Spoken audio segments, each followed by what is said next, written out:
From Richard Ramirez smiling when asked about his victims to Michael Bruce Ross excitedly detailing how he murdered his victims. The final interviews of death row inmates are often filled with shocking confessions and unsettling behaviors. In this video, we'll take you through some of the most haunting final interviews of death row inmates that will send shivers down your spine. Starting with Richard Ramirez. Richard Ramirez, infamously known as the Night Stalker, terrorized California in the 1980s with a series of horrifying crimes, but nothing was as disturbing as his final interview. Born in 1960 in El Paso, Texas, his early life was marked by abuse and head injuries. Influenced by his cousin, a Vietnam War veteran, Ramirez was exposed to violence from a young age. By 22, he was in California, where his life descended into drug abuse and petty crime. In the summer of 1984, he began a horrifying spree of murders, sexual assaults, kidnappings, and robberies. Ramirez would break into homes at night, attacking residents and leaving satanic symbols at the scenes. His victims ranged in age from 6 to 82 years old. Despite the widespread fear he caused, Ramirez evaded capture until August 31,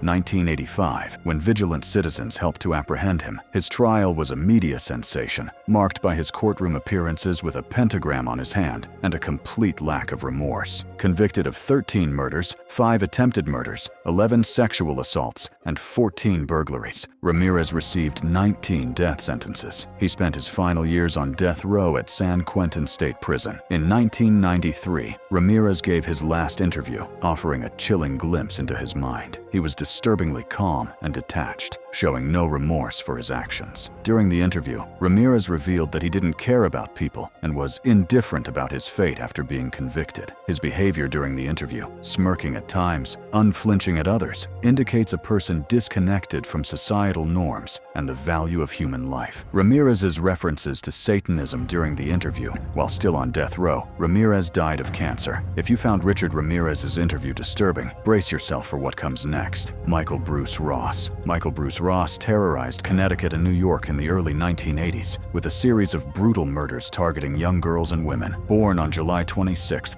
1959, in Putnam, Connecticut, Ross endured a childhood of abuse and neglect. Despite these challenges, he excelled in school and attended Cornell University. However, beneath his academic success, dark fantasies brewed, eventually leading to horrific crimes. In 1981, the peace of the northeastern United States was shattered. Zung Ngoc Tu, a Cornell student, was found dead, the first known victim of Ross. Over the next 3 years, he claimed the lives of 7 more women. Ross's victims, mostly young and vulnerable, were lured by his deceptive charm. He would overpower, sexually assault, and strangle them, discarding their bodies like refuse. A witness's description led to Ross's arrest. In custody, he confessed to the murders with a shocking detachment, describing the rush he felt during the killings. The last interview with Michael Bruce Ross, conducted as he awaited execution, provided a disturbing look into his mind. His behavior during the interview was unsettlingly calm and sometimes oddly cheerful, considering the seriousness of his crimes. During the interview, Ross described his murders with clinical precision, showing no remorse. He recounted how he lured, assaulted, and strangled his victims, sometimes even expressing pride in his insane strength. While Michael Bruce Ross described his crimes in chilling detail, the next inmate's interview was shockingly different. He was disturbingly cheerful about his impending death. Scott Dozier. When asked about Nevada's plan to use fentanyl for his execution in his last interview, convicted murderer Scott Dozier gave a shocking reply. "I think it's awesome." This unsettling response was just one part of a life marked by a series of brutal crimes that shocked the nation. Born on November 20th, 1970, in Boulder City, Nevada, Dozier grew up in a family dedicated to federal water projects. After high school, he enlisted in the Army but was discharged in 1992. His life spiraled out of control, leading him into the dangerous world of drug trafficking. In 2002, Dozier met Jeremiah Miller at a Las Vegas motel for a drug deal. Instead, Dozier murdered Miller, dismembered his body, and disposed of the remains in a suitcase, which was later discovered by a worker. Dozier was arrested in Phoenix and connected to another murder, that of Jason Griffin Green. He was sentenced to 22 years for Green's murder and received a death sentence for Miller's murder. Scott Dozier's final interview with Vice News gave a chilling look into his mind. Throughout the interview, Dozier remained relaxed and articulate. immaculate. He expressed clear frustration with the delays in his execution, stating he was more than ready to die. Dozier's execution was repeatedly delayed due to legal and ethical debates over the drugs to be used. He openly criticized the indecision, stating that it only prolonged the inevitable. During the interview, Dozier also shared his thoughts on the death penalty. He believed in retribution, but opposed the government's right to execute its citizens. This mirrored the nation's divided opinions on capital punishment. Dozier even suggested that if Jeremiah Miller's family believed he was guilty, they should have the opportunity to seek vengeance. On January 5, 2019, he committed suicide in his cell using a bedsheet. Ted Bundy. Ted Bundy, one of the most notorious serial killers in American history, left a trail of horror across multiple states. His final interview, conducted just hours before his execution, was just as disturbing. Born on November 24, 1946, in Burlington, Vermont, Ted Bundy had a troubled childhood. However, despite these challenges, he excelled academically and attended the University of Washington, where he studied psychology. There is no clear agreement on when or where Ted Bundy started killing women. He gave different stories to different people and never revealed the details of his earliest crimes. His first confirmed murders are believed to have happened in 1974. Ted Bundy's method of killing was calculated and deceptive. He often tricked his victims by pretending to have an injury or posing as an authority figure to gain their trust. He would lure them to a secluded area, knock them unconscious, handcuff them, and then transport them to another location where he would sexually assault and kill them. He returned time and time again to the bodies of the people he had kidnapped, dressing them up and having sex with them till they rotted. Convicted of multiple murders, Bundy was sentenced to death. His trials were among the first to be nationally televised, turning him into a disturbing kind of celebrity. Despite mounting evidence, Bundy maintained his innocence until shortly before his execution, when he confessed to over 30 murders. In his final interview on January 23, 1989, with psychologist James Dobson, Ted Bundy appeared clean, well-dressed, and composed. If you didn't know his history, you wouldn't believe he committed such horrific crimes. In the interview, Bundy spoke about the influence of pornography on his behavior, claiming it fueled his violent fantasies. Bundy portrayed himself as a victim of circumstance, blaming external influences for his actions. Description of his final murder, that of 12-year-old Kimberly Leach, was particularly unsettling as he avoided explicit details and focused on his claimed emotional turmoil. In his final moments on camera, Bundy reflected on his impending execution with a mix of self-pity and religious statements. Ted Bundy was executed in the electric chair on January 24, 1989, bringing an end to his reign of terror. Mark James Assay. In Jacksonville, Florida, Mark James Assay's story is about racial hatred and cold-blooded murder. His life, filled with violence and bigotry, led to crimes that tested the justice system and caused a lot of controversy. Assay grew up in Jacksonville, Florida, and his life was filled with criminal activities, ranging from theft to assault. He was involved with white supremacist groups, reflecting his deep-seated racial animosity. On July 17, 1987, Assay, his brother Robbie, and their friend Bubba went out for a night that would end in violence. Assay, driven by racial hatred, confronted Robert Lee Booker and shot him in the stomach. The violence continued when Assay encountered Robert McDowell, a mixed-race individual dressed as a woman, desire for either freedom or death rather than continuing to live in prison. During the interview,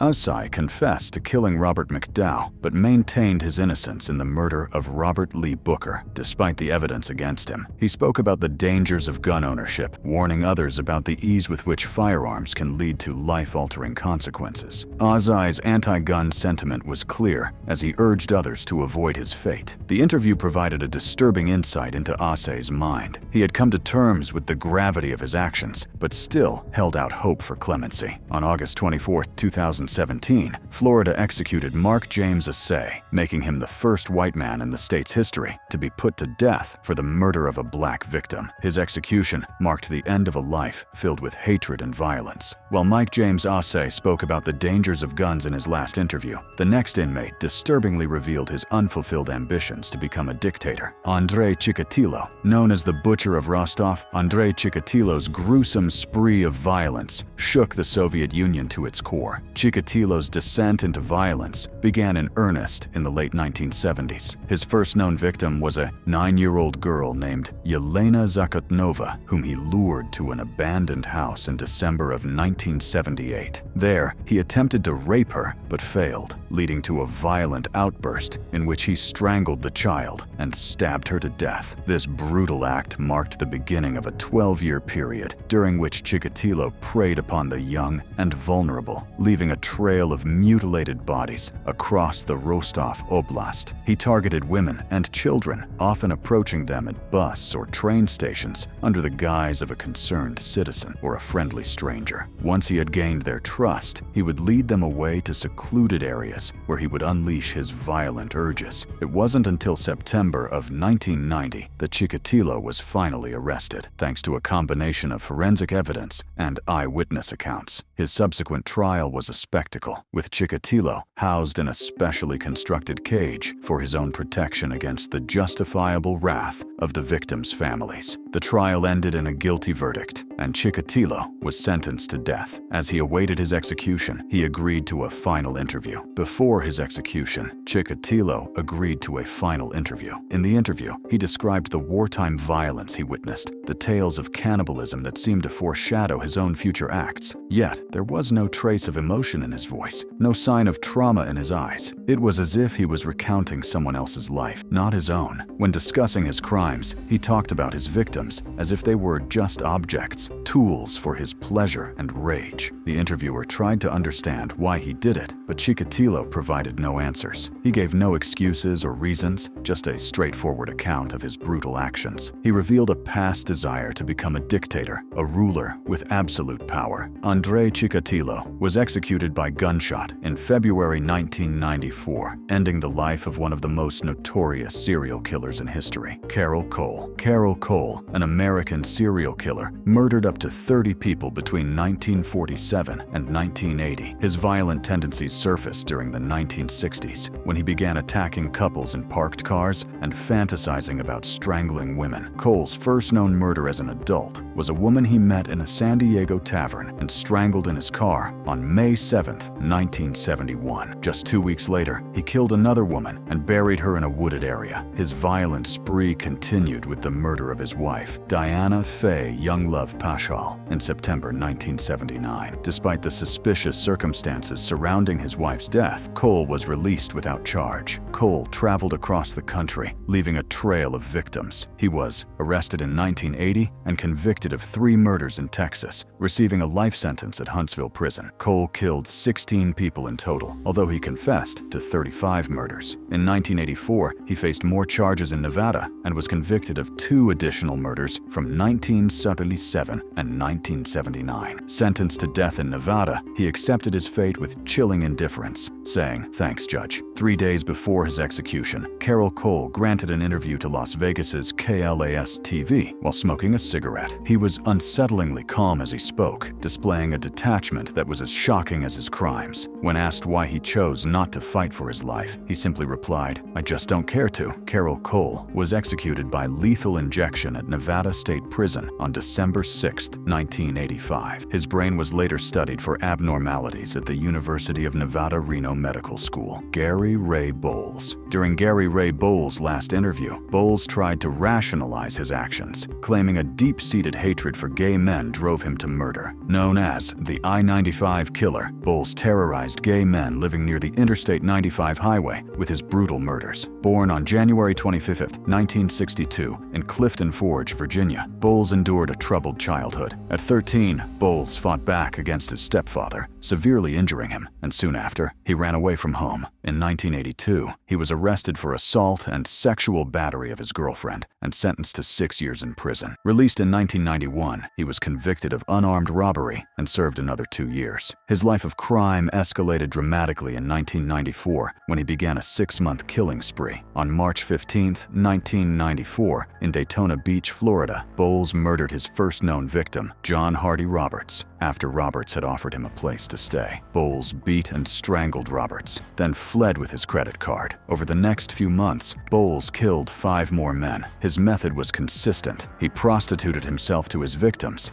gained their trust, then beat and strangled them before robbing them. Bowles was arrested on November 22, 1994, in Jacksonville Beach, Florida, for the murder of 42-year-old Walter Jamel Hinton. He confessed to all 6 murders, his victims, and the methods he used to kill them. It was almost as if he reveled in the memories of his crime. During the interview, Bowles showed no signs of regret or seeking forgiveness. He even referred to one of his victims as crazy and creepy, highlighting his lack of remorse. Gary Ray Bowles was executed by lethal injection on August 26, 2019, at Florida State Prison in Rayford. For his last meal, he had 3 cheeseburgers, French fries, and bacon. He was the last person executed in Florida until 2023. Nico Jenkins. Nico Jenkins's interview revealed the disturbing mental state of one of the most terrifying serial killers alive. Throughout the interview, Jenkins acted erratic and unsettling, marked by episodes of speaking in tongues and inexplicable laughter. Nico Jenkins' brutal killing began in August 2013. His first victims were Juan Uribe Pena and Jorge Cajiga Ruiz, found in a white Ford pickup truck with gunshot wounds to the head and their pockets turned inside out. Less than 2 weeks later, on August 19th, that Curtis Bradford, a former prison acquaintance of Jenkins, was discovered with 2 bullet wounds in his back. Chillingly, a Facebook photo showed Jenkins and Bradford together just the day before the murder. The final act of Jenkins's spree occurred on August 21st, when Andrea Kruger, a mother returning home from work, was found shot multiple times with a 12-gauge shotgun. Jenkins was arrested on August 30th after surveillance footage from a gun store revealed a female associate purchasing the ammunition used in the murders. Further camera footage traced the path to Kruger's abandoned SUV, leading authorities directly to Jenkins. On the evening of September 3rd, Jenkins confessed to the murders during an 8-hour interview with police. In the interview, Jenkins revealed a chilling narrative of divine command and sacrifice. He claimed that Apophis, the ancient Egyptian serpent god, had commanded him to carry out the killings. The content and tone of Jenkins's interviews were as unsettling as the crimes themselves. He shifted between moments of clarity and bizarre, ritualistic behavior, including speaking in tongues and laughing maniacally. These displays were deeply disturbing and raised serious questions about his mental health. In May 2017, Jenkins was sentenced to death, bringing a close to a chapter of horror in Omaha's history. Velma Barfield. Velma Barfield was a seemingly caring nurse and devout Christian who harbored a dark secret. Born in 1932, Barfield was a serial killer who poisoned multiple people. Using poison, Barfield killed her first and second husbands, her mother, and several patients. Her final victim was her boyfriend, Roland Stewart Taylor, in 1978. Arrested in May 1978, she confessed to multiple murders, but was only convicted for Taylor's death. In her last interview, Velma Barfield reflected on her life marked by tragedy and crime. She spoke about her isolation in prison and her years-long battle with drugs. She believed her addiction blurred the lines between right and wrong, leading to irreversible decisions. Her attorney restricted her from discussing the specifics of her crimes, but Velma expressed deep remorse for the pain she caused. "I'm sorry for the hurt that I've caused so many people," she said. Conversion and ministry work in prison provided her comfort and hope. However, her focus on herself during the interview rubbed many people the wrong way. Velma Barfield was executed on November 1984 at Central Prison. Before her execution, she released a statement apologizing for her crime. Carrie Lynn Dalton. In her death row interview, convicted murderer Carrie Lynn Dalton wept as she passionately tried to convince the interviewer of her innocence. Born on January 24,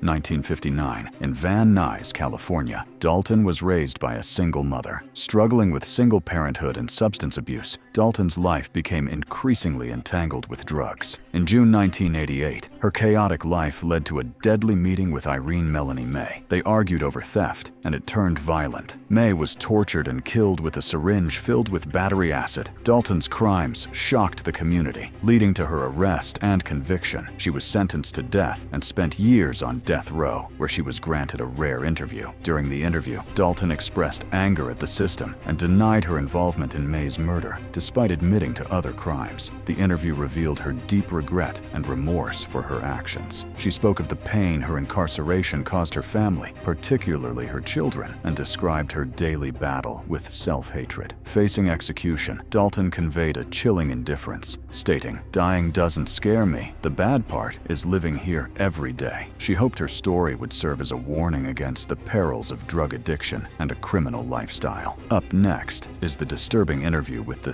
serial killer known as the Killer Clown, John Wayne Gacy. John Wayne Gacy, a seemingly respectable Chicago contractor and local Democratic Party member, shocked the nation with his horrific crimes. Behind his friendly front as a businessman and performer at children's events, Gacy was a monster. In 1968, Gacy was first convicted of sexually assaulting 2 teenage boys in Iowa. After serving just 18 months of a 10-year sentence, he moved back to Chicago and resumed his life. Between 1972 and 1978, Gacy lured young men and boys to his home with promises of work, drugs, or shelter. Once there, he subjected them to unimaginable cruelty before murdering them. Gacy hid their bodies beneath his house in a crawl space, which became a tomb for 29 victims. The discovery of these crimes horrified the nation. Gacy was charged with 33 murders, making him one of the most prolific serial killers in American history. At his trial, the defense claimed insanity, but the jury convicted him and he was sentenced to death. On death row, Gacy's notoriety grew. He painted disturbing images, including self-portraits as Pogo the Clown. In 1992, as his execution approached, John Wayne Gacy sat down for a final interview with Walter Jacobson of CBS 2 Chicago. Jacobson asked Gacy about his abusive father, health problems, and how he became successful. Gacy described himself as a self-made man who overcame many challenges. However, when the conversation turned to his crimes, Gacy's attitude changed. He insisted he was innocent and claimed he hadn't committed the murders. What made this interview especially disturbing was the glaring contradiction. 13 years earlier, Gacy had confessed to the police that he was responsible for the murders. This chilling denial, coupled with his earlier admission, added a deeply disturbing layer to an already horrifying story. Pity with justification. He accepted his fate without regret, showing no real remorse for his actions. On May 10,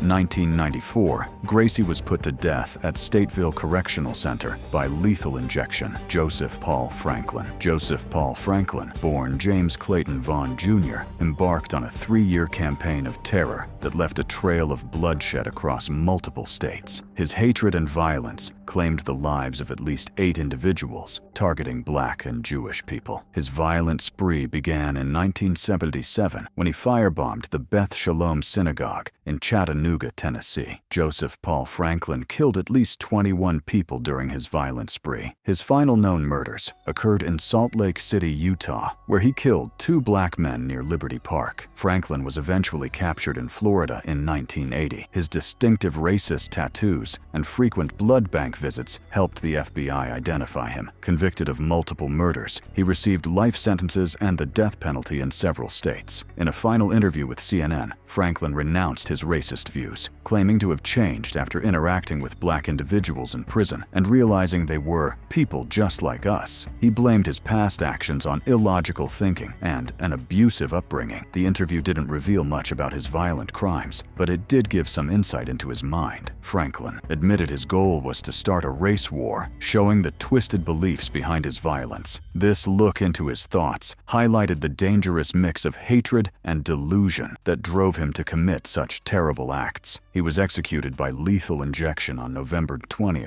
2013. Witnesses reported that Franklin showed no signs of pain and made no final statement, closing the chapter on his life of hatred and violence. Oscar Ray Bolin. During the mid-1980s, Oscar Ray Bolin Jr., a former carnival worker, committed a series of brutal murders in Tampa, Florida. Born in Portland, Bolin's early years were marked by a tumultuous family life, moving frequently between states and subjected to harsh discipline. Bolin's troubled upbringing laid the foundation for his future crimes. In 1986, Bolin's violent tendencies escalated. He murdered 3 women. The murders remained unsolved for years until Boland's ex-wife's husband called a tip line implicating him. Boland was arrested and eventually found guilty of the murders. He received 3 death sentences, despite maintaining his innocence and claiming flawed evidence. Boland's appeals and retrials did not overturn his convictions. In his final interview, conducted within Florida State Prison, Boland remained calm as he discussed his impending execution. He described his execution as a release from the 28 years of punishment he had endured. Despite overwhelming evidence, Boland suggested that the evidence presented at his trials was flawed. He became the first person to be executed in the United States that year, Wesley Allen Dodd. Wesley Allen Dodd's crimes remind us of how terrible people can be. Born on July 3, 1961, in Toppenish, Washington, Dodd exhibited disturbing behavior from a young age, exposing himself to children at 13. Dodd's criminal behavior escalated through his adolescence and into adulthood. By the late 1980s, his fantasies had turned violent. In 1989, he committed 3 horrific murders in Vancouver, Washington. Dodd's capture came on November 13, 1989, when he attempted to abduct a 6-year-old boy from a movie theater restroom. The boy's cries for help alerted theater employees, and William Ray Graves, the boyfriend of the boy's mother, subdued Dodd until the authorities arrived. Under interrogation, Dodd confessed to the murders, and a search of his home revealed his diary and other disturbing evidence. Dodd's trial was swift, with overwhelming evidence leading to his conviction. He chose to be executed by hanging, stating it was fitting for his crimes. In his final interview, Dodd chillingly admitted with confidence that he would kill again if set free. He expressed no remorse, saying he liked what he did and believed his execution would serve as an example to future criminals. Dodd was executed by hanging on January 5, 1993, becoming one of the few criminals in modern U.S. history to be executed by this method. His last moments and words show the dark side of human nature. Thank you for watching. If you enjoyed watching this video, click on one of the boxes playing on your screen to watch more similar content.